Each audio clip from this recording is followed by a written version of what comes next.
Muy buenas noches, estimados participantes. Reiteramos la bienvenida a nombre de nuestra institución INCAIP y también a nombre del Ilustre Colegio de Abogados de Ayacucho para poder abordar esta nueva sesión, parte del diplomado de alta especialización en Derecho Penal, Procesal Penal y Litigación Oral. Tenemos la presencia esta noche de nuestro ponente designado para este tema, el abogado Kevin Rodríguez Quirós, que ya se encuentra con nosotros en la sala. Comentarles que él es abogado especialista en Derecho Penal y Procesal con experiencia en el Sistema Nacional de Justicia. Además, comentarles que él es ex fiscal adjunto provincial de la Fiscalía Supraprovincial Corporativa Especializada contra el Crimen Organizado en el Callao y le damos la más calurosa bienvenida nuevamente a su casa, a INCAIP. Bienvenido, estimado doctor.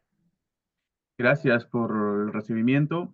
Bueno, saludar a todos, muy buenas noches con todos los presentes y con todos los que seguramente verán la clase luego de sus actividades diarias.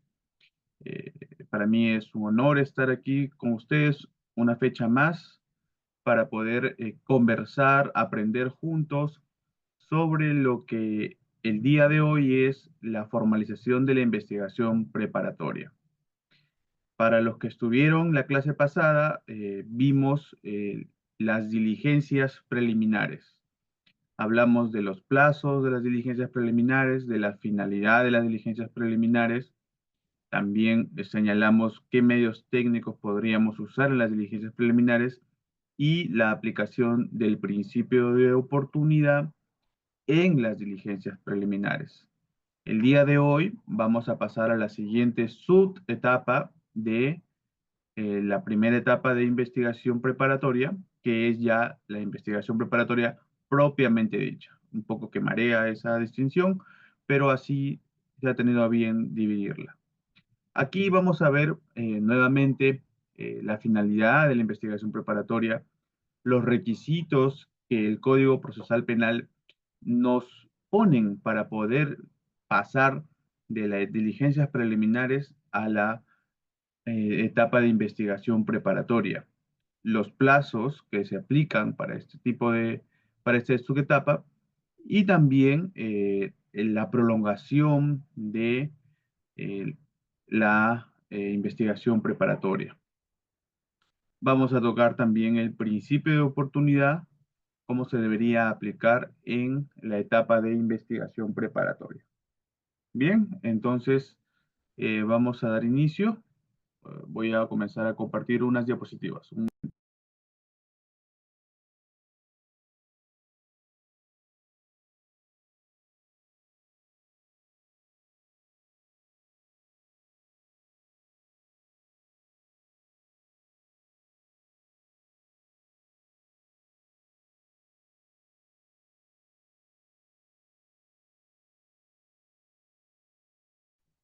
Muy bien, ya estamos.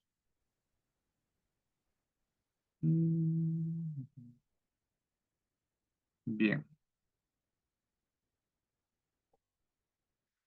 ya. Se logra visualizar, doctor. Sí, está un poco lento aquí. Bien, bueno, como lo hemos mencionado en la introducción, vamos a ver la etapa de formalización de la investigación preparatoria,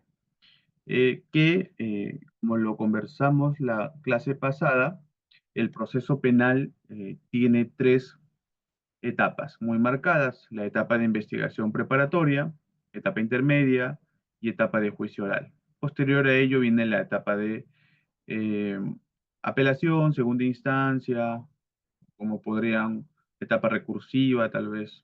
Hay muchos nombres que se le puede poner a la siguiente etapa. Eh, Habíamos conversado que la etapa de investigación preparatoria se divide en dos subetapas. La primera, las diligencias preliminares, y la segunda subetapa es la investigación preparatoria propiamente dicha, que es lo que hoy día vamos a conversar de forma muy minuciosa. Respecto a las diligencias preliminares, como un recordar, sabemos que inician con la disposición de apertura de diligencias preliminares, En casos extraordinarios, la primera disposición es la disposición de archivo liminar, cuando es evidente que los hechos denunciados no se subsumen o no configuran ningún ilícito penal. Termina esta etapa de diligencias preliminares con la disposición o de archivo o con la disposición de formalización de la investigación preparatoria. El plazo va de 120 días en los casos comunes, 8 meses en casos complejos y 36 meses en casos de crimen organizado. No pueden superar ese plazo según la casación de la libertad y según la casación de Huaraz, no pueden superar ese plazo de ninguna forma. Entonces, ¿qué podemos hacer en las diligencias preliminares? Como medios técnicos, recuerdan, podríamos plantear control de plazo y podríamos hacer control de actos de investigación. Básicamente, ese es el resumen. En la etapa de investigación preparatoria que vamos a conversar hoy, inicia siempre con la disposición de formalización de la investigación preparatoria y concluye con la disposición de conclusión de la investigación preparatoria. También el plazo responde a una serie de factores que le dan complejidad al proceso y a diferencia de las diligencias preliminares, aquí podemos encontrar el instituto jurídico independiente de la prolongación de la investigación preparatoria. Ojo, en las diligencias preliminares se puede ampliar, así se llama técnicamente, ampliación de las diligencias preliminares, pero aquí en la investigación preparatoria se llama prolongar y es un instituto diferente. Eh, Hubo la discusión hace unos cuantos años respecto a la prolongación de la investigación preparatoria. Esto ya ha quedado completamente zanjado.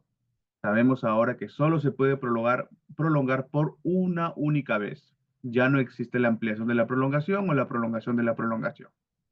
Bueno, concluye la investigación preparatoria, existe un plazo eh, normal, que es el de 15 días a 30 días según la complejidad, para emitir el requerimiento ya sea acusatorio o el requerimiento de sobreseimiento. Una vez que se emite ese requerimiento, se inicia formalmente con la etapa intermedia. Luego vienen las audiencias de control, de acusación o sobreseimiento, y viene el auto de enjuiciamiento, perdón, el auto, sí, acusatorio de enjuiciamiento y el auto de sobreseimiento. Se da término a ello con esta etapa intermedia e inicia la etapa de juicio oral con el auto de citación a juicio. Y bueno, ya verán más adelante las etapas del juicio oral, que se dividen en alegatos de apertura, en la actuación o actividad probatoria y en los alegatos de clausura. Obviamente también existen, por ejemplo, la posibilidad o la oportunidad de llegar a una conclusión anticipada del juicio, la declaración del acusado en cualquier momento de la etapa de juicio oral, etcétera, etcétera, ¿no? Pero eso ya lo sabrán después. Entonces, viendo ya a grandes rasgos, nuevamente el proceso penal, que deben saber de memoria, vamos a pasar al caso, al tema en particular. Bien, ¿qué nos señala nuestro código procesal penal respecto a eh, la investigación preparatoria? El artículo 336 señala, si de la denuncia, del informe policial o de las diligencias preliminares que realizó aparecen indicios reveladores de la existencia de un delito, entonces, haciendo un análisis del artículo, nos menciona en el inicio nada más las formas por las cuales puede llegar al Ministerio Público la noticia criminal, como lo habíamos hablado en la clase pasada, a través de una denuncia de parte, a través de un informe policial o por las diligencias preliminares que nosotros hayamos desarrollado a través de una disposición. ¿Y por qué es importante hablar de este artículo? Porque podemos, según la calidad de la información y los elementos que se tenga en la denuncia, en el informe policial, prescindir de la etapa de diligencias preliminares. Es decir, si cuento con toda la información necesaria para formalizar, entonces ya no es necesario realizar las diligencias preliminares. Por eso la redacción dice, si de la denuncia, o sea, de la denuncia directamente puedo formalizar, y del informe policial también directamente puedo formalizar, o de las diligencias preliminares, que es ya la etapa que hemos estudiado, que se realizó, aparecen indicios reveladores. Ojo aquí, ¿qué son indicios reveladores? De la existencia de un delito, que la acción penal no ha prescrito, que se ha individualizado al imputado y que si fuera el caso se han satisfecho los requisitos de procedibilidad. Dispondrá la formalización y continuación de la investigación preparatoria. Entonces, nos da el artículo 336 tres criterios obligatorios y uno que es facultativo dependiendo de las circunstancias. El primer requisito es que aparecen indicios reveladores, o sea, aparecen elementos de convicción suficientes que nos permiten establecer que existe un delito y que cierta persona se encuentra vinculada a la comisión de este delito. Siguiente análisis que se debe hacer es que la acción penal no haya prescrito, es decir, verificar que el paso del tiempo desde de manera genérica o general, desde la comisión del hecho hasta que se va a formalizar, no haya prescrito el delito, o sea, no haya superado el extremo máximo de la pena. Digamos, si un delito es condenado de 4 a 8, debemos contabilizar desde su comisión como máximo 7 días con 334, perdón, 69 días, porque son 70 alrededor dependiendo del año. Entonces, si supera esos 8 años, entonces ya el delito ha sido prescrito y por ende la acción penal se ha extinguido. Ya no hay facultad de poder nosotros iniciar o judicializar, como se conoce, el proceso penal. Tercero, y muy importante, para poder pasar a la siguiente etapa, que es la etapa de formalización de la investigación preparatoria, es sumamente necesario la individualización del imputado y una individualización que nos deje fuera de dudas cualquier tipo de homonimia o de confusión. Eh, para ello, se suele tener 7, digamos, parámetros para poder identificar una persona plenamente. Nombre completo, número de DNI, fecha de nacimiento, nombre de los padres, estado civil, lugar de nacimiento. Y en en algunas disposiciones también se pone el grado de instrucción.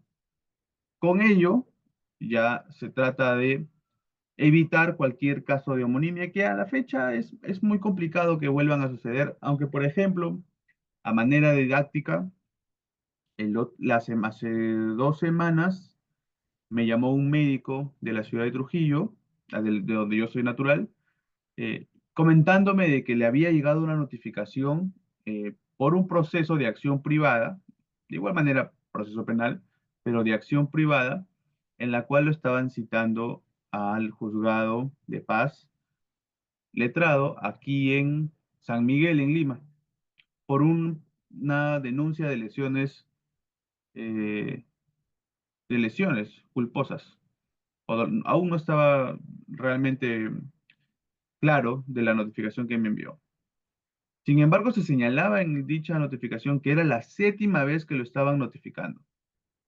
Y a bueno, no patrocinado, esta persona que me hacía la consulta, y me dijo que nunca le había llegado y que en la fecha de que está la carpeta, el expediente, que era del 2018, él no había estado en Lima. O sea, no ha estado en Lima hace 8 años. Entonces, él está muy seguro que puede significar un caso de homonimia, para lo cual se va a tener que revisar la carpeta fiscal y sacar un certificado de la RNIC de homonimia para ver cuántas personas se llaman como él.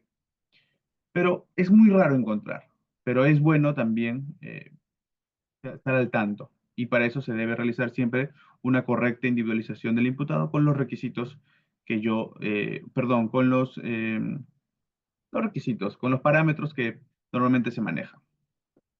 Y como último, el cumplir con algún requisito de procedibilidad cuando la acción penal, el ejercicio de la acción penal se encuentra supeditado a algún documento o pronunciamiento de alguna otra autoridad, por ejemplo, en los delitos tributarios, en los delitos medioambientales que exigen en algunos de ellos pronunciamiento de la autoridad competente. Bien, ¿qué más nos dice el inciso 2 ya? Porque hemos revisado el inciso 1. ¿Qué más nos dice el inciso 2 de el artículo 336 del Código Procesal Penal? Nos habla ya de una estructura que debe tener nuestra disposición. Cuando estábamos la clase pasada hablando de las diligencias preliminares, perdón, les señalaba que no existía una estructura parametrada, establecida por la norma, para poder aperturar diligencias preliminares. Existían, sí, ciertas, eh, digamos, consejos para establecer una adecuada disposición, pero ya aquí en el artículo 336 nos dice que la disposición de formalización de la investigación preparatoria debe contener, para que sea, para que esté correctamente redactada, debe contener los hechos, la tipificación específica y, de ser el caso, la tipificación alternativa, el nombre del agraviado y las diligencias inmediatas que se van a realizar. Bien, si nosotros extrapolamos el tema de los hechos y eh, en el caso del Ministerio Público, de los que están a cargo del ejercicio de la acción penal, siempre se debe pensar que la redacción de una disposición de formalización de investigación preparatoria debe estar orientada a una futura acusación. Y recordemos que la acusación nos exige cumplir con un determinado orden en la redacción de los hechos. Hechos antecedentes, concomitantes y posteriores. Entonces, no estaría de más, porque no lo está obligando el artículo, pero no estaría de más que vayamos redactando en una disposición de formalización de la investigación preparatoria, apuntando a que va a ser finalmente la estructura de los hechos que vamos a sostener en la acusación.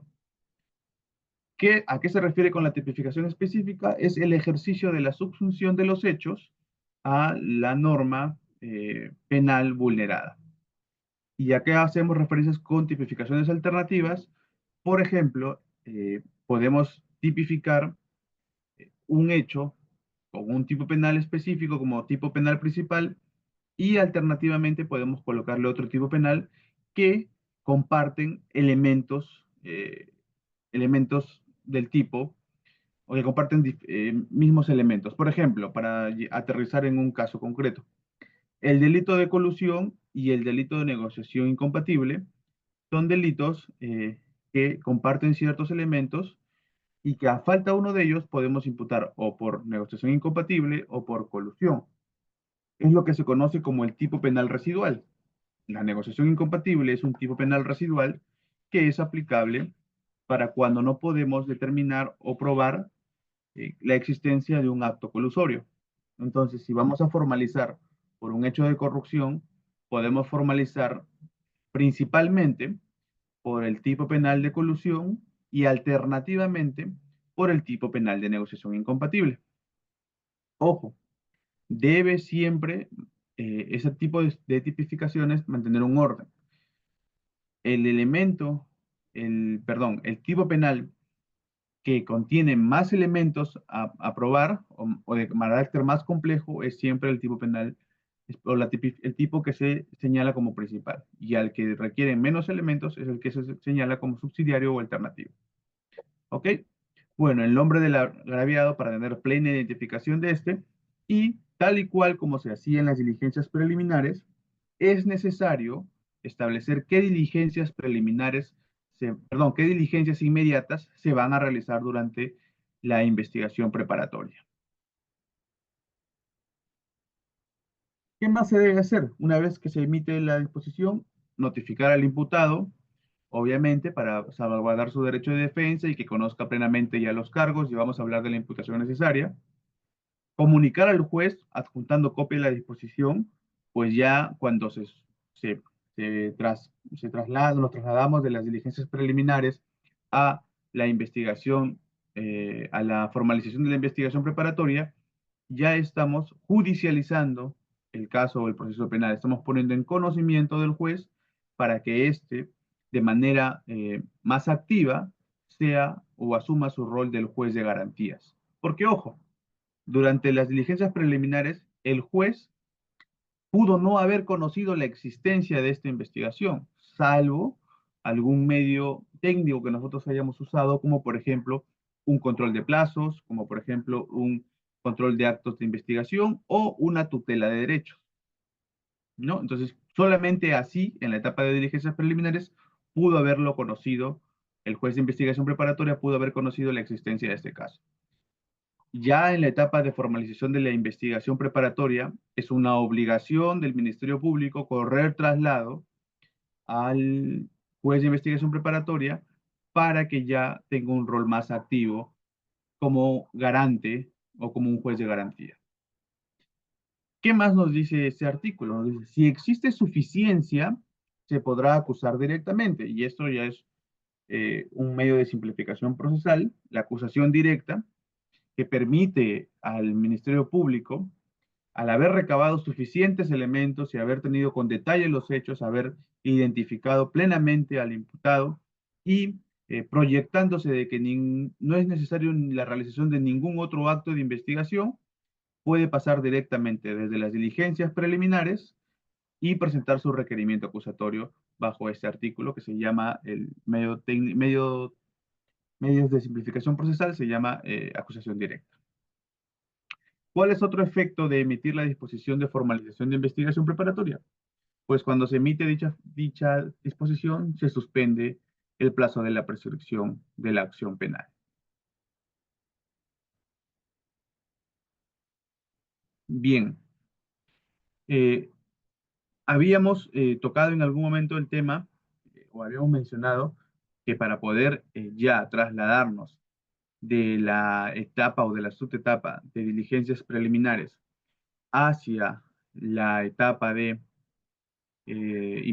formalización de la investigación preparatoria propiamente dicha, se habla mucho de la causa probable y de los niveles de sospecha. ¿Qué es la causa probable? La causa probable es entendido como el conjunto de elementos e indicios razonables que nos permiten suponer, porque no podemos llegar a certeza, que se ha cometido un delito y que determinada persona podría ser su autor o partícipe, justificando así la adopción de ciertas medidas restrictivas de derechos. O sea, la causa probable no es solamente un concepto que se usa para superar el baremo de diligencias preliminares hacia la formalización de investigación preparatoria, sino también nos permite sustentar, justificar la adopción de medidas restrictivas como una detención preliminar, una prisión preventiva o una formalización, en este caso, de investigación preparatoria. La causa probable se basa en una sospecha razonable sustentada en hechos objetivos, que debe ser verificada mínimamente a través de los elementos de convicción. Entonces, si arribamos a un concepto mucho más delimitado, diríamos que la causa probable es el conjunto, o sea, se sustenta en el conjunto de elementos de convicción que nos permiten suponer que con un alto grado de convicción que se ha cometido un delito y que determinada persona podría ser autor y partícipe. Y ahora vamos a los niveles de sospecha. La sospecha inicial, en el proceso penal hay 4 niveles de sospecha y finalmente el grado de certeza. La sospecha inicial es la sospecha que sirve para poder iniciar diligencias preliminares. Es aquella que llega al ministerio, al representante del Ministerio Público a través de la denuncia, a través de la noticia criminal, ya sea conocida por los diferentes métodos que vimos en la clase pasada. La sospecha reveladora es cuando se supera ese baremo y cuando ya pasamos a un grado de probabilidad, ya no de posibilidad, a un grado de probabilidad de el acaecimiento de los hechos y la vinculación del imputado con los mismos. La sospecha suficiente ya nos permite, aparece cuando estamos ya eh, prestos a emitir un requerimiento acusatorio, que existe una sospecha suficiente. Y la sospecha fuerte sirve, según nuestra jurisprudencia, para poder sustentar prisiones preventivas. Ojo aquí. Entonces estamos señalando de que durante la durante la investigación preparatoria, que es la oportunidad en la cual se puede solicitar estos medios de coerción personal como la prisión preventiva, es necesario incluso tener una sospecha mucho mayor que la necesaria para eh, sustentar un requerimiento acusatorio. Ojo ahí, ojo al dato. Por eso es que eh, en algunos estudiosos, algunos eh, juristas importantes manifiestan que a veces la prisión preventiva, el auto que declara fundado la prisión preventiva, muchas veces ya es un adelanto de la posible responsabilidad penal que pueda tener una persona. Que en algunos casos hubo una discusión de que si ésta ya vulneraba o no la presunción de inocencia. Pero ya han sido debates que se han superado. Y finalmente tenemos el grado de certeza. El grado de certeza se encuentra cuando se emite una sentencia, ya sea condenatoria o una sentencia absolutoria. Entonces, para nosotros poder pasar de las diligencias preliminares a la investigación, a la formalización de la investigación preparatoria, solo necesitamos el segundo nivel de sospecha, que es la sospecha reveladora.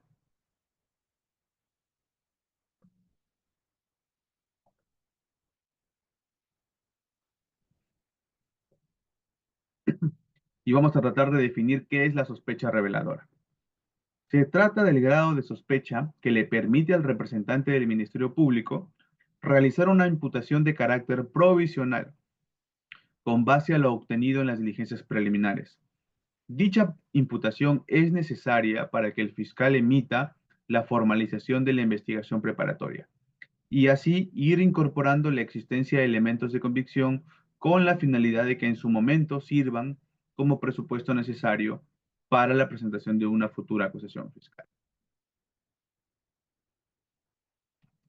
Aquí hablamos de una imputación de carácter provisional, con base en lo obtenido de las diligencias preliminares.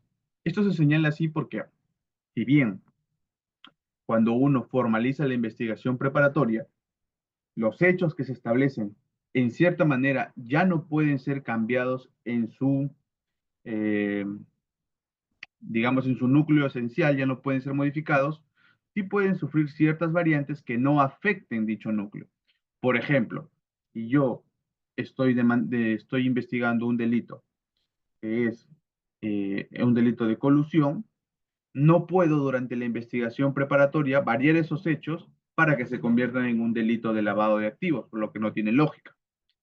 ¿Pueden haber variaciones? Sí. Por ejemplo, si investigo un delito de colusión, puedo determinar que de repente durante la investigación preparatoria no puedo determinar el acto colusorio. Y al no poder determinar el acto colusorio, entonces variaría mi imputación, ya no sería una imputación en base a o a, eh, dirigida a probar el tema de la colusión, sino a probar el tema de la negociación incompatible.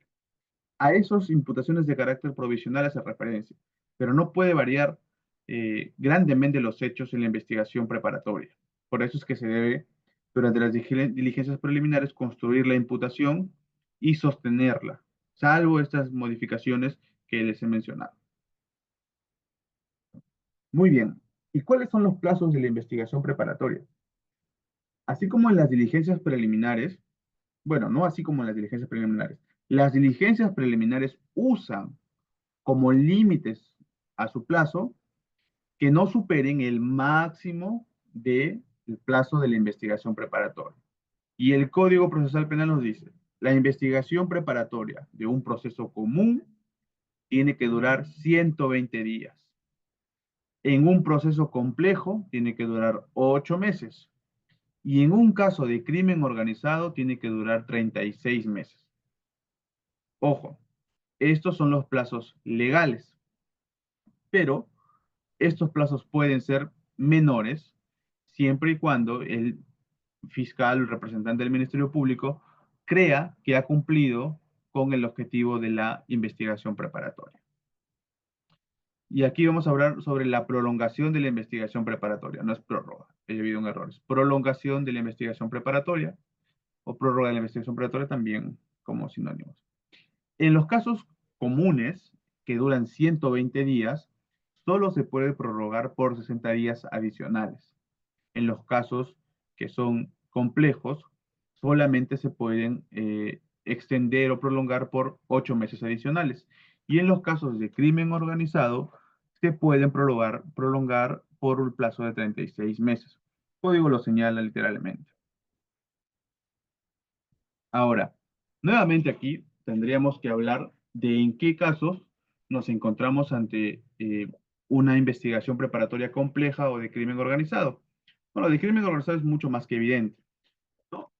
Pero más vamos a situarnos en los supuestos de complejidad. Ahora, ojo, es bueno hacer una pequeña explicación respecto a si la complejidad que se le declaró en la disposición de investigación preliminar al caso es vinculante con la complejidad que se señale en la disposición de investigación preparatoria. Por supuesto que no. Si yo inicio un caso de diligencias preliminares con un plazo de máximo 120 días, porque considero que era un plazo, era un delito, una investigación común, un proceso penal común, pero en el interín en el que yo voy desarrollando las diligencias preliminares, voy advirtiendo que se está satisfaciendo alguno de los supuestos de la complejidad, puedo yo emitir, cuando sea el momento de emitir la disposición de investigación preparatoria, de emitir eh, esta disposición y señalar, en base a un análisis objetivo, que se han cumplido con algunos de los supuestos de complejidad y por ello el plazo va a ser, en este caso, de 8 meses. Y si yo identifico que los hechos que se denunciaron en diligencias preliminares fueron realizados por una organización criminal, entonces, bajo la ley de crimen organizado, yo aplicaré o solicitaré que el plazo sea de 36 meses. Ahora, ¿cuáles son estos supuestos de complejidad? Primero tenemos, el primer supuesto es que requiera la actuación de una cantidad significativa de actos de investigación. Esto quiere decir que para poder el representante del Ministerio Público acreditar la concurrencia de todos los elementos del tipo penal invocado, va a ser necesario realizar muchos actos de investigación.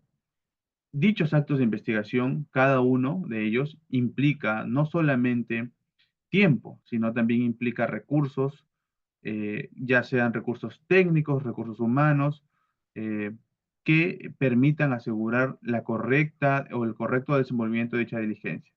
Por ejemplo, si vamos a tener un caso de corrupción de funcionarios donde estamos hablando sobre un delito de colusión, va a ser sumamente necesario poder recabar, por ejemplo, el expediente técnico si estamos hablando de un proceso de licitación, es no solamente el expediente técnico, sino también hacer alguna serie de declaraciones de todos los sujetos que intervinieron en ese proceso de contratación.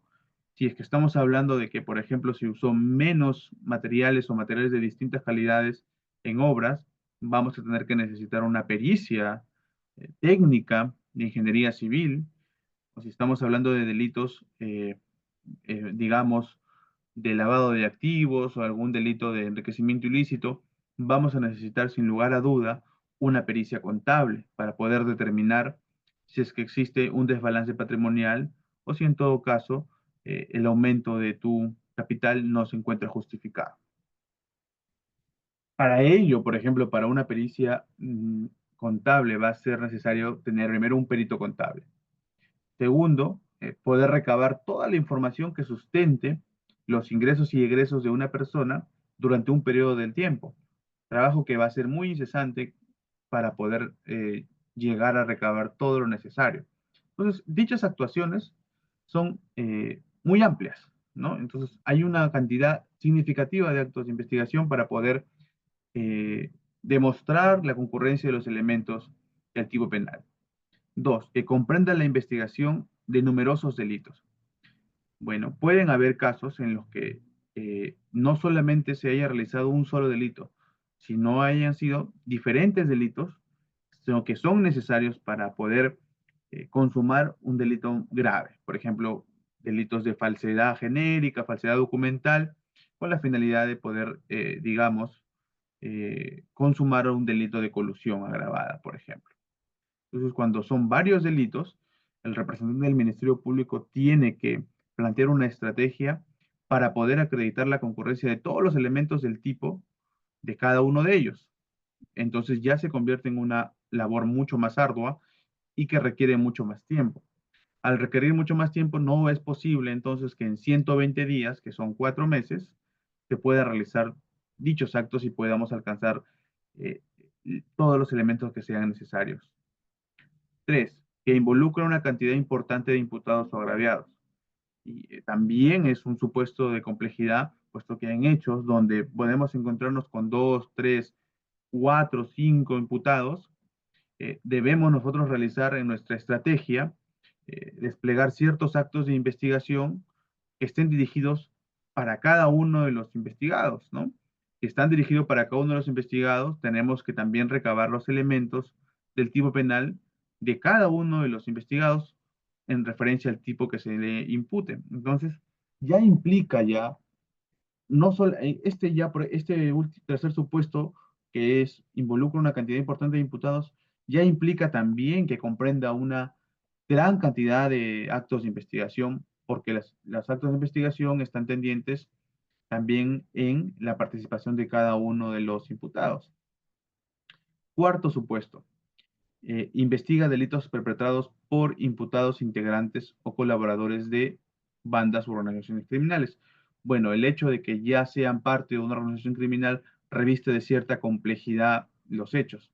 Sabemos que incluso hay actos especiales de investigación para poder perseguir a una organización criminal, lo que ya implica ya de por sí que sea muy complejo.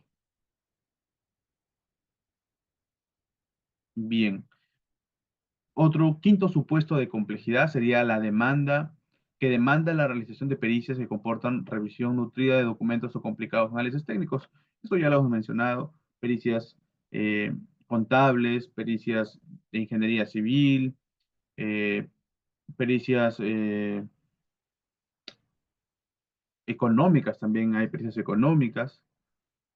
También otro supuesto sería que necesitan realizar gestiones de carácter procesal fuera del país, típico de los delitos de lavado de activos, donde los activos ilegales salen de nuestro país para que afuera se encuentren resguardados o afuera adopten algún revestimiento de legalidad y así pueden ingresar a nuestro sistema financiero.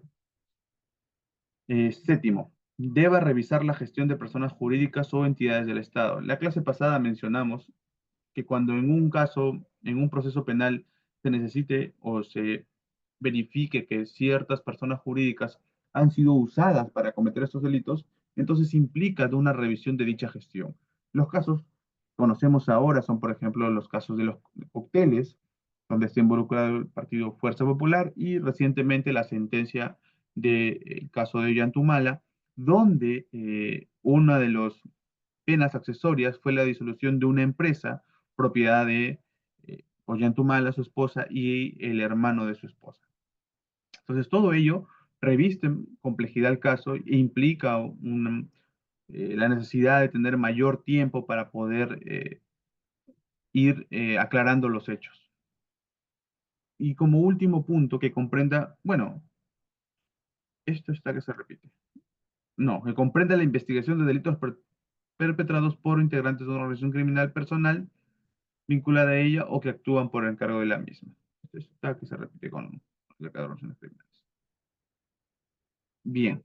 Entonces, al aparecer alguno de uno o varios de estos supuestos, se debe analizar en la disposición de formalización de investigación preparatoria el cuáles de ellos está concurriendo y cómo es que acreditamos que concurre esa complejidad que nos lleva a señalar un plazo especial, distinto, un plazo de 8 meses en este caso.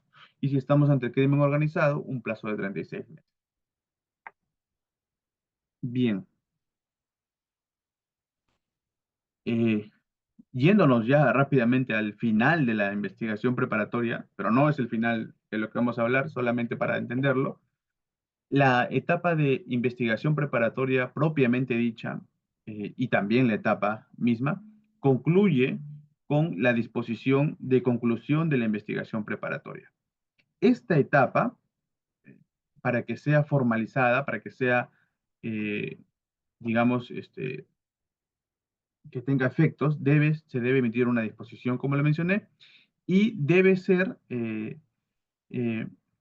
nos da como efectos, podamos decir que luego de emitida dicha disposición, nos da un plazo de 15 días para que el representante del Ministerio Público emita su pronunciamiento, ya sea en un recurso de sobreseimiento o un recurso de acusación, un requerimiento de acusación. Pero eh, para casos complejos, como hemos revisado, tal vez 15 días no son suficientes para poder procesar tal cantidad de información que se ha logrado recabar durante la investigación preparatoria. Por eso es que el legislador, en una modificación, señaló que para casos complejos o de organizaciones criminales, el plazo no va a ser de 15 días computados a partir del día siguiente de la emisión de la disposición de conclusión, sino va a ser de 30 días, solo para estos casos. Bien, antes de pasar a también medios técnicos que se realizan en la investigación preparatoria, vamos a hablar un poco respecto a la prórroga de la investigación preparatoria. Existe una posibilidad respecto a la prórroga cuando se solicita la adecuación de la prórroga de la investigación preparatoria, digamos así. Se está investigando en la fase de investigación preparatoria un delito que al inicio no era un delito que reviste especial complejidad. Sin embargo, en el trayecto de dicha investigación se puede advertir que estamos ante eh, un caso complejo. Entonces, cuando el fiscal advierte que estamos ante un caso complejo, o cuando el fiscal advierte que de los actos de investigación se ha podido establecer que hay otros imputados que hasta dicho momento no habían sido identificados, segundo supuesto para la adecuación, y como tercer supuesto para la adecuación es que de la investigación que se estuvo realizando, se advierte que para alcanzar o para consumar el delito, los imputados han realizado otros delitos para poder, como el caso que me mencioné de la falsedad, para poder alcanzar la colusión.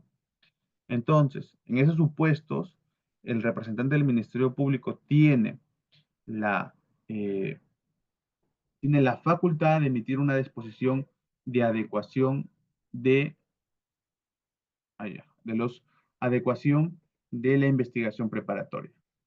También puede, en esa disposición de adecuación preparatoria, modificar los hechos. Sin embargo, no se puede hacer modificaciones simples, circunstanciales. No puedes modificar el objeto de fondo de los hechos. O sea, no puedes decir, no puedes variar que Juan robó a Marcos y decir que Juan lesionó a Marcos, porque no hay una vinculación entre el delito de lesiones y el delito de robo. Entonces, no se puede variar tan profundamente los hechos. Esa es la disposición de adecuación. Bien. Y así vamos a ver el control de plazos.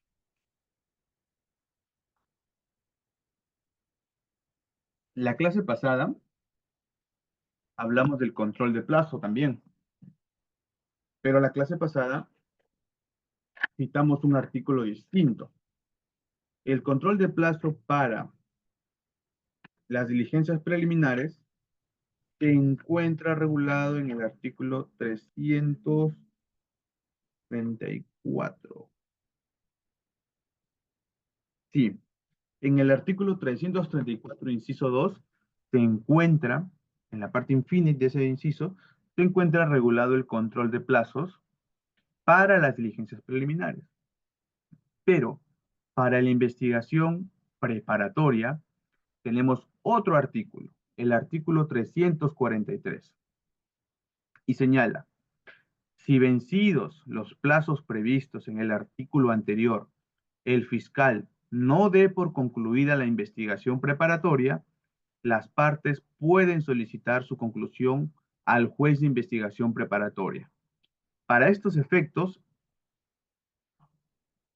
para estos efectos, el juez citará al fiscal y a las demás partes a una audiencia de control de plazo, quien luego de revisar las actuaciones y escuchar a las partes, dictará la resolución que corresponda. De la lectura de este inciso del artículo 343, podemos advertir entonces que, vencido el plazo, no aplica inmediatamente eh, que el juez ordene la conclusión, no aplica inmediatamente, sino el juez en audiencia va a escuchar a las partes, va a escuchar al representante del Ministerio Público explicar por qué es que a pesar de que ya venció el plazo legal, aún no concluye.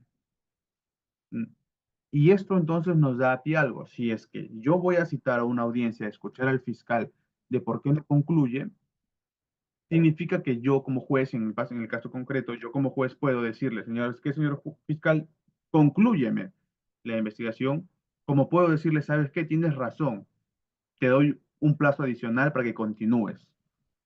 Y eso implicaría superar el plazo legal. Eso nos lleva a la discusión que tuvimos también en la clase pasada respecto al plazo legal y al plazo razonable.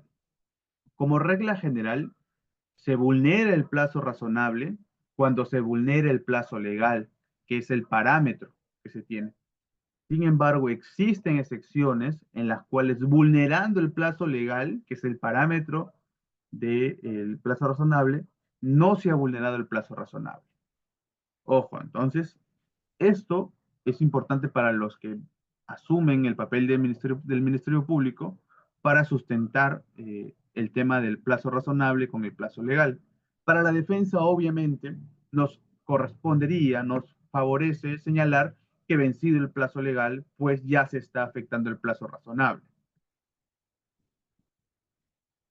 ¿Y qué puede señalar el juez? Si el juez ordena la conclusión de la investigación preparatoria, o sea, hablando en condicional, si el juez ordena la conclusión de la investigación preparatoria, el fiscal en el plazo de 10 días debe pronunciarse solicitando el sobreseimiento o formulando la acusación según corresponda. Su incumplimiento acarrea la responsabilidad disciplinaria en el fiscal. Entonces, primera observación en este artículo. La primera observación es que si es que se declarase fundado el control de acusación, el juez, el plazo que brindaría el juez ya no sería de 15 días, sino sería de 10 días. Quiere decir que como acto de castigo, de llamado de atención, el juez reduce el plazo que tiene el fiscal para poder emitir su pronunciamiento. Ahora, el artículo no menciona nada respecto a las investigaciones que son de carácter complejo. Recordemos que el artículo de la conclusión menciona que es el artículo 342, señala que si el caso es complejo o de crimen organizado, el Ministerio Público tiene 30 días para emitir su requerimiento, ya sea acusatorio o de sobreseimiento, por la especial complejidad. Aquí el código, en el control de plazo, le reduce el plazo de 15 a 10 y no menciona absolutamente nada respecto a el plazo que se le brindaría si es que estamos ante un caso complejo o de crimen organizado. En todo caso, el juez sí puede dictar un plazo distinto bajo estas observaciones, o sea, señalando el juez que en vista de las características específicas del caso, se puede señalar un plazo adicional, porque no es razonable, pues, que si estamos ante un proceso complejo y en circunstancias normales el código te da 30 días, no es razonable que bajo un control de plazos te den 10 días. Y bien, ¿qué sucede si el representante del Ministerio Público en el plazo que le brinda el juez no emite su pronunciamiento? Obviamente el juez no te puede ordenar a pronunciarte en un sentido o en otro. Entonces no existe una facultad eh, que tenga el juez de investigación preparatoria para, por su propia cuenta, emitir un pronunciamiento y dar por concluido el proceso penal. Solamente entonces acarrea la responsabilidad disciplinaria en el fiscal. O sea, acarrea que el órgano de control, la Autoridad Nacional de Control, aperture por una inconducta funcional un proceso interno al Ministerio Público. Esto da pie, pues, que el Ministerio Público pueda superar el plazo de 10 días sin haber una afectación directa al proceso, pero sí una afectación directa al legajo del magistrado, del representante del Ministerio Público. Bien, antes de pasar a ello, eh, voy a contarles un caso real, una experiencia real. Cuando yo me desempeñaba como fiscal adjunto en el equipo especial, tenía un caso a mi cargo de alguno de los miembros importantes de la organización criminal Los Cuellos Blancos del Puerto, en el que se estaba investigando una posible tráfico de influencias sobre otro juez. Y en ese caso, yo había solicitado el levantamiento del secreto de comunicaciones, digamos que lo había solicitado en diciembre del 2024. Y el juez no resolvió hasta más o menos noviembre del 2025, o sea, hace casi 11 meses sin resolver. Obviamente yo para salvaguardar responsabilidades, cada cierto tiempo oficiaba solicitándole que se pronuncie, oficiaba solicitando que se pronuncie, pero aún así no se pronunció. Tanto fue el caso que se me venció la prórroga del- de la investigación preparatoria. O sea, se me vencieron los 8 meses porque era un caso complejo y se me venció la prórroga de 8 meses más, 16 meses. Esto había sido así porque el levantamiento del secreto de comunicaciones no se solicitó al inicio de la investigación preparatoria, sino que en el camino de la investigación preparatoria pude determinar la existencia de otros involucrados y que tenían otros números telefónicos. Es por eso que más o menos terminando la investigación, el plazo de la investigación preparatoria fue que se pidió el levantamiento. Pero había suficiente tiempo con la prórroga para que pudieran responder. Ante ello, el abogado de la defensa, obviamente, habiendo vencido el plazo de la investigación preparatoria, me formuló un control de plazos. En audiencia, eh, yo defendí mi posición de que sí, efectivamente el plazo había vencido, pero la falta de pronunciamiento no era algo que se le podía imputar al representante del Ministerio Público, sino era causa de que el juzgado no habría resuelto un requerimiento de levantamiento de secreto de comunicaciones que a criterio del Ministerio Público podría dar luces, podría emitir cierta información que me permita a mí acreditar la consumación o todos los elementos, perdón, del tipo penal de tráfico de influencias.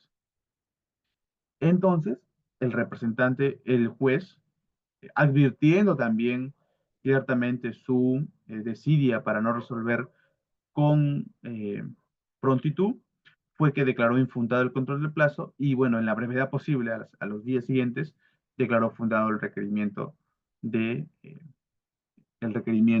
levantamiento de secreto de comunicación. Entonces, como les mencionaba, no porque se vulnere el plazo legal, significa que se ha vulnerado el principio del plazo razonable. Vamos a hablar ahora de la imputación necesaria. Deme un segundito.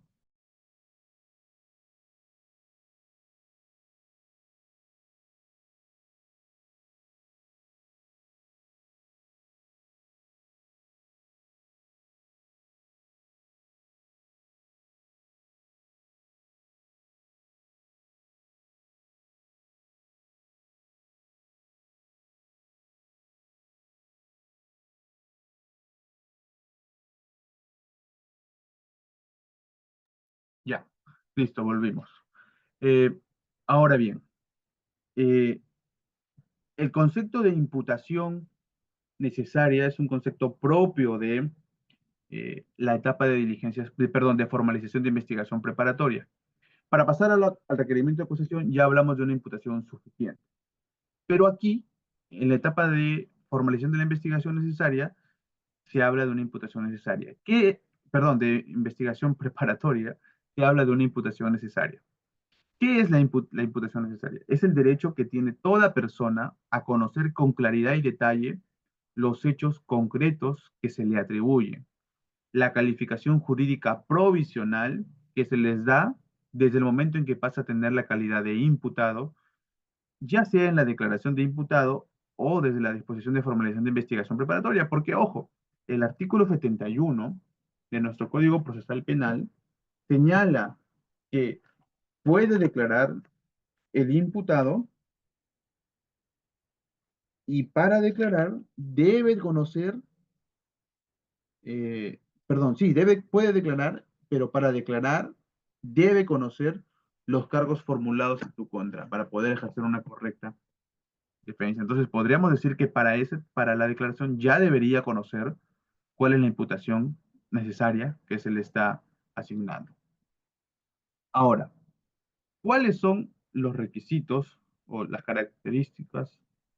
Ahí está, las características de una imputación necesaria. Una descripción clara, precisa y circunstanciada de los hechos. Significa que los hechos no deben ser ambiguos en su forma de narrar, deben tener un orden siempre cronológico para poder entender cómo fue el desarrollo de los hechos y deben ser precisos. Significa que deben ser descritos de tal manera que permitan no solamente a una persona conocedora de derecho, sino también a un ciudadano de a pie, entender qué es lo que se le atribuye o qué conducta se le atribuye al imputado. Dos, una tipificación provisional del delito. Ojo, ¿por qué provisional? Porque hemos dicho nosotros que durante la investigación preparatoria se realiza una tipificación que incluso puede haber una tipificación alternativa, pero ya para cuando vamos a realizar el requerimiento acusatorio, puede haber una tipificación distinta siempre y cuando eh, que compartan elementos del tipo. No puede haber una variación eh, desproporcional, una variación, por ejemplo, no podemos pasar de tipificar un delito de robo o de hurto, perdón, a un delito de homicidio, no cabe, no cabería esa situación. También es necesario la identificación de la persona concreta a quien se le atribuye. Si en un proceso penal tenemos a varios autores o coautores o autores y partícipes, es necesario que se identifique cuál es la conducta que ha desplegado cada uno de los investigados. Y cuatro, el efecto o la garantía de la imputación necesaria lo que busca es permitir que el imputado pueda ejercer su derecho de defensa sin limitaciones, sin oscurantismos, sin desconocer los alcances totales de la imputación que señala el representante del Ministerio Público. ¿Y esto por qué es importante? Porque pudiendo nosotros conocer cuál es la conducta que se imputa de manera detallada, precisa y clara, va a permitir a la defensa del imputado poder tener, eh, poder, digamos, establecer una estrategia de defensa que esté tendiente a poder desacreditar alguno de los hechos o de los elementos del tipo que se invoca. Por eso es muy importante entonces la imputación necesaria. Hay un libro, y quien mucho ha escrito de imputación en general, es el doctor Francisco Celis Mendoza Alma, su libro de imputación concreta. Él ha escrito bastante sobre ello y cómo es que la imputación varía desde las diligencias preliminares hasta el juicio, hasta el requerimiento acusatorio. Por ejemplo, él señala que no se puede exigir en diligencias preliminares la concurrencia de una imputación necesaria o concreta, porque es en las diligencias preliminares el estadio en el que el representante del Ministerio Público va a generar y construir su imputación a partir de los actos de investigación que se desarrollen.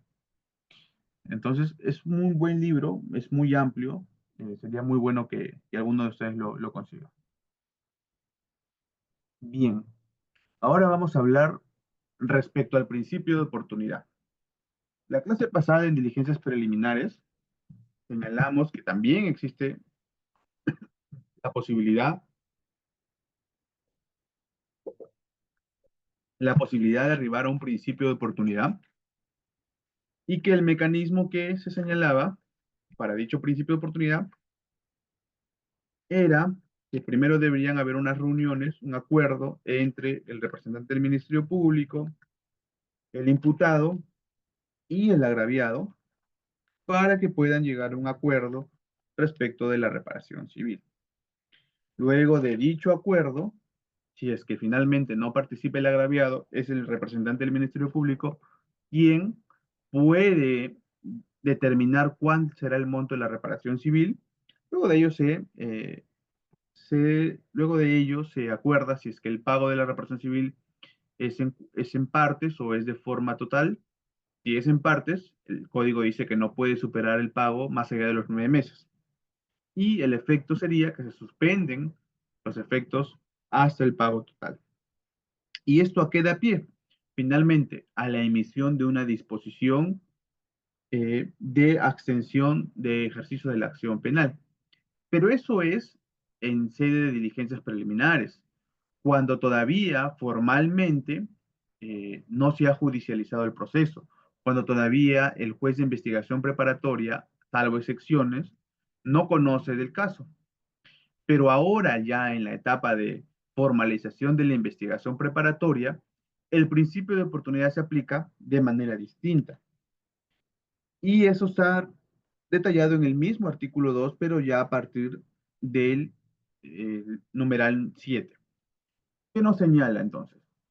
Nos dice ese artículo, los criterios o los supuestos para poder aplicar el principio de oportunidad siguen siendo los mismos. Cuando el agente haya sido afectado gravemente por las consecuencias del delito, siempre que este último sea reprimido con pena privativa de libertad no mayor de 4 años y la pena resulte innecesaria. Dos, cuando se trate de delitos que no afecten gravemente el interés público y el extremo mínimo de la pena sea superior a los 2 años. Tres, cuando conforme las circunstancias del hecho y las condiciones personales del denunciado y la concurrencia de los supuestos de atenuación, responsabilidad restringida, tentativa, responsabilidad restringida por la edad, error de prohibición, error de tipo, error culturalmente condicionado, etcétera, faltan dos más, se advierta que no existe ningún interés público gravemente comprometido en su persecución, no será posible cuando se trate de un delito combinado con una sanción superior a los 4 años de pena privativa de libertad. Los supuestos son los mismos, pero el procedimiento es distinto. Por ejemplo, en el caso de que ya estemos en una investigación preparatoria, ya no va a haber una reunión donde la decisión la tome el fiscal, el agraviado y el imputado, sino, falta una, ya, sino va a tener la oportunidad de poder llegar a un principio de oportunidad hasta antes de formularse la acusación. Después de formular la acusación ya no hay principio de oportunidad. ¿Qué se va a realizar? A petición del Ministerio Público y con la aprobación del imputado, se va a llevar a cabo una audiencia ante el juez de investigación preparatoria, a la cual también debe ser citado el agraviado. ¿Qué se va a realizar en esta audiencia de principio de oportunidad? Se va a llevar a cabo si es que llega a un acuerdo de reparación civil en la que esté plenamente mm, aprobado por el imputado y por el agraviado. Si el agraviado no estuviese de acuerdo o no fuera a esta audiencia, el juez puede determinar el monto de reparación civil, así como si se va a pagar en plazos o de forma totalitaria. ¿Qué hace el juez después de llegar o arribar a este acuerdo? Dicta un auto de sobreseimiento, pudiendo incluir dentro de dicho auto de sobreseimiento reglas de conducta. Ahora, esta resolución que emite el juez de investigación preparatoria no es impugnable, salvo, salvo en el monto de la reparación civil, pero no cuando haya sido con la aprobación del agraviado, sino cuando lo haya fijado el juez ante la inexistencia de acuerdo o ante, sí, ante la inexistencia de acuerdo.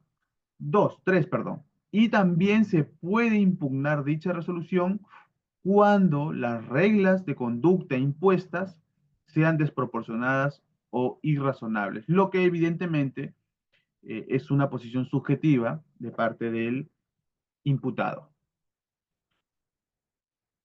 Bien, pero también nos señala, ya para cerrar el círculo de la aplicación de la del principio de oportunidad, que existen supuestos en los que no puede proceder este principio de oportunidad. Primero, cuando tiene la condición de reincidente o habitual. ¿Ok? Dos, sin tener la condición de reincidente o habitual, se hubiera acogido al principio de oportunidad o acuerdo reparatorio en dos ocasiones anteriores dentro de los 5 años de su última aplicación, siempre que se trate en todos los casos del delito de la misma naturaleza o atenten contra un mismo bien jurídico. Tres, sin tener la condición de reincidente o habitual, se hubiera acogido al principio de oportunidad o acuerdo reparatorio dentro de los 5 años anteriores a la comisión del último delito. Y cuatro, sin tener la condición de reincidente o habitual, se hubiera acogido con anterioridad al principio de oportunidad o acuerdo reparatorio y no haya cumplido con reparar los daños y perjuicios ocasionados o establecidos en el acuerdo reparatorio. Entonces, puede que concurra alguno de los supuestos para poder eh, llegar a un principio de oportunidad. Sin embargo, si es que concurren además alguna de estas condiciones, no va a ser posible llegar a ello. Y recuerden, cuando están en diligencias preliminares, el principio de oportunidad podría quedar establecido solamente en una disposición de abstención de la acción penal, que, bueno, como lo mencioné en la clase pasada, es impulsada por el fiscal o a pedido del imputado, en la cual se va a invitar también al agraviado a negociar el tema de la reparación civil. Si se llega al acuerdo, se emite dicha disposición. Sin embargo, recapitulando, en la investigación preparatoria, ya no está en la capacidad del representante del Ministerio Público en poder arribar y formalizar un principio de oportunidad, sino que ya el juez de garantías, el juez de investigación preparatoria, en audiencia, con la aprobación del imputado y citando al agraviado, va a intermediar para llegar a un acuerdo en la reparación civil. Ya hemos dicho que si es que no se llega a un acuerdo, lo que significa que no viene el agraviado o no llegaron a un acuerdo entre ellos, el juez puede fijar un monto de reparación civil. Luego de ello, el juez también tiene la facultad de poner reglas de conducta. Y aquí también, ojo al dato, si es que no arribaron a un acuerdo en la reparación civil y ustedes como abogados del agraviado consideran que es injusta dicho monto de reparación civil, pueden impugnar en ese supuesto, porque si ya llegaron a un acuerdo, ya es inimpugnable dicho auto de sobreseimiento. Ahora, si no están de acuerdo con las reglas de conducta porque a su posición, a posición del abogado o del imputado, son muy drásticas, muy severas, afectan a alguno de sus derechos fundamentales, o son irrazonables, también pueden apelar en ese extremo. Bien. ¿Qué otros actos, eh, qué otros medios técnicos podemos realizar en la investigación preparatoria?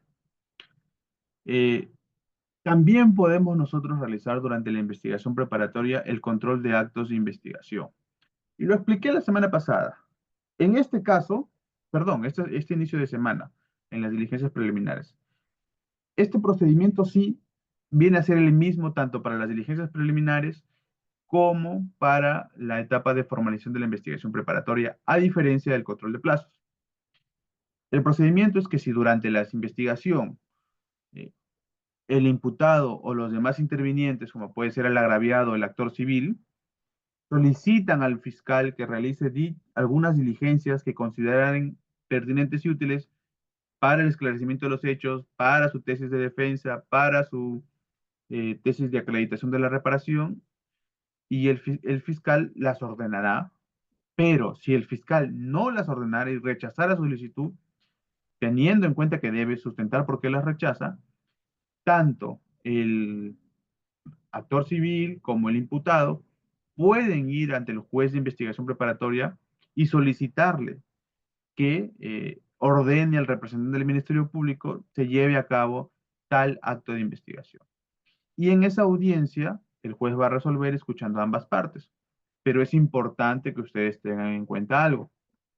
No solamente es solicitar actos de investigación por solicitar, sino es fundamentar la utilidad del acto de investigación, la pertinencia del acto de investigación y la conducencia del acto de investigación, para que el juez pueda entender por qué, para qué y por qué están están solicitando dicho acto, para qué les va a servir. Bien, no está aquí. A ver, un minuto, falta una diapositiva.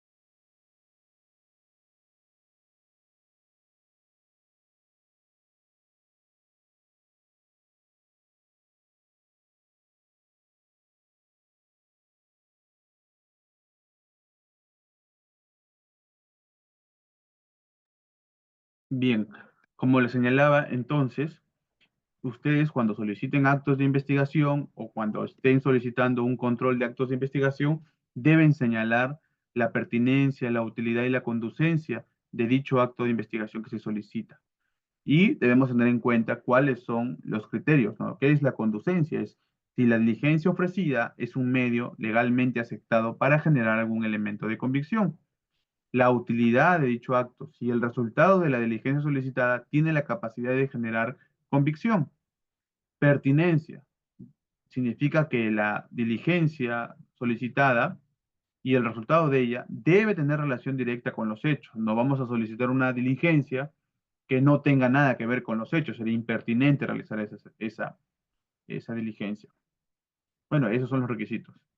Entonces, habiendo llegado ya al punto final de lo que sucede durante la diligencia, perdón, la investigación preparatoria, pueden ustedes hacer uso de sus preguntas para ver una retroalimentación.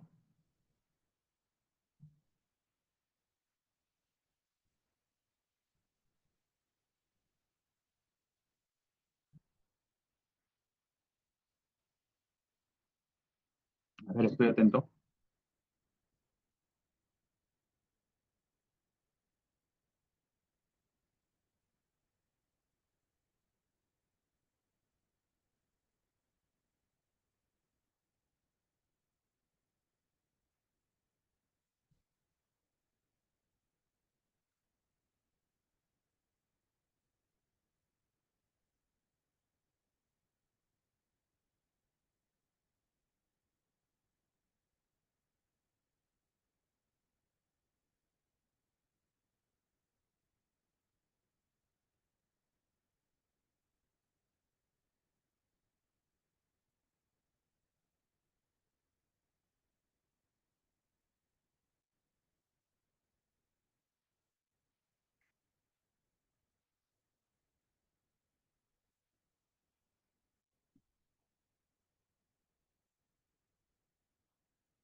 Bien, estimados participantes, por si ya no existiera alguna duda, vamos a estar dando por concluido la presente sesión o si hubiera todavía, lo pueden realizar mediante el chat o activando la opción levantar mano. No siendo así, creo que ya se ha esperado el tiempo considerable. Vamos a estar dando por concluido la presente sesión. Su mensaje final, estimado doctor Kelly. Bien, eh, bueno, agradecer siempre la invitación de ustedes, estimados, gracias por permitirme participar y compartir con muchos de ustedes. Es bueno siempre estar en constante capacitación, es bueno para ustedes, es bueno para mí también poder ir refrescando los conocimientos que ya he adquirido. Eh, un saludo para todos y bueno, espero volver a verlos en una siguiente oportunidad.